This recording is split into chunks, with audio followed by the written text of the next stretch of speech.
नमस्ते दोस्तों, स्वागत है आप सभी का लिसनर्स बुक क्लब में। दोस्तों, हमारे दो एपिक ग्रंथ रामायण और महाभारत के बारे में हमें जो भी पता है वो टीवी शोज की वजह से ही है।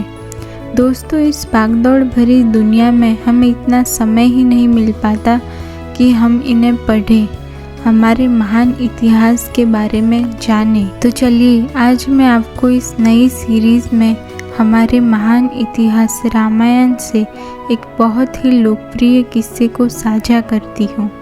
और ये कंटेंट किसी टीवी शो से नहीं लिया गया, बल्कि गीता प्रेस गोरखपुर के 74वें सर्ग से पढ़कर आपके साथ साझा कर रही हूँ।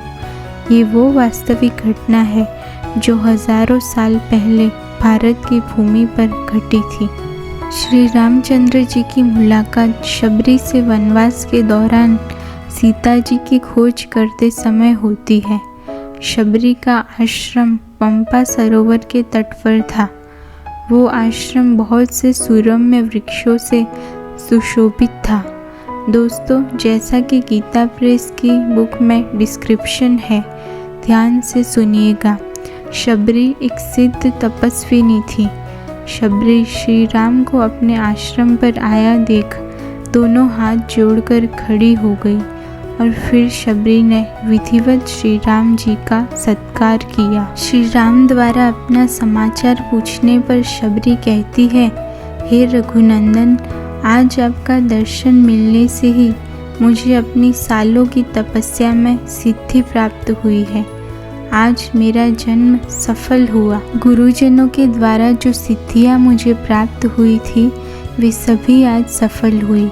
मेरे गुरुजनों ने दिव्य धाम को जाते हुए मुझे ये बताया था कि इस परम पवित्र आश्रम पर रघुनंदन श्री रामचंद्र जी पधारेंगे। उनका यथोचित सत्कार करने से तुम्हारा जीवन सफल हो जाएगा और तुम्हें दिव्य लोकों की प्राप्ति होगी।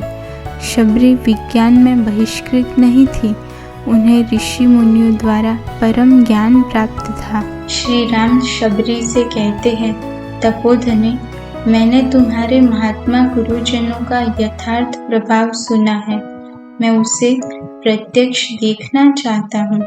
श्री राम के मुख से निकले हुए उन वचनों को सुनकर शबरी कहती है, हे रघुनंदन, मेघों की घटा के समान श्याम और नाना प्रकार के पशु पक्षियों से भरे हुए इस वन की ओर दृष्टिपात कीजिए।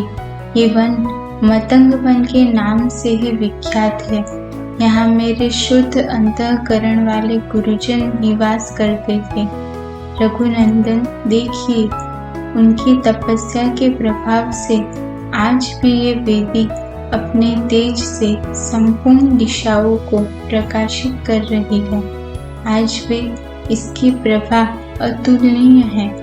उपवास करने के कारण जब मेरे वृद्ध गुरुजन चलने फिरने में असमर्थ हो गए थे, तब उनकी तपस्या के प्रभाव से, उनके चिंतन मात्र से ही मतंग वन में 7 समुद्रों का जल प्रकट हो गया। वो सप्त सागर तीर्थ आज भी मतंग वन में मौजूद है। देवताओं की पूजा करते हुए मेरे गुरुजनों ने कमलों के साथ अन्य फूलों की जो मालाएं बनाई थी वो आज भी मुरझाए नहीं है। इस प्रकार अपने गुरुजनों के तप से सुशोभित उस मतंग वन के प्रभाव को दिखाकर शबरी श्री रामचंद्र जी से कहती है, हे रघुनंदन, मैं आपकी आज्ञा लेकर इस देह का परित्याग करना चाहती हूँ। शबरी के इस प्रकार कहने पर रघुनंदन ने शबरी से कहा, भद्रे, तुमने मेरा बड़ा सत्कार किया। अब तुम अपनी इच्छा के अनुसार आनंद पूर्वक अभीष्ट लोकों की यात्रा करो। श्री रामचंद्र जी की आज्ञा पाकर शबरी ने अपने को आग में होम कर प्रज्वलित अग्नि के समान तेजस्वी शरीर प्राप्त किया।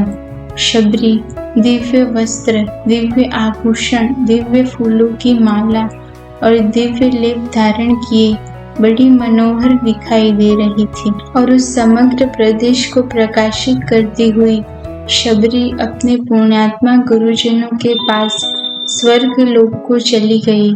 दोस्तों, माता शबरी जाति से वर्ण बाह्य होने पर भी ज्ञानी थी।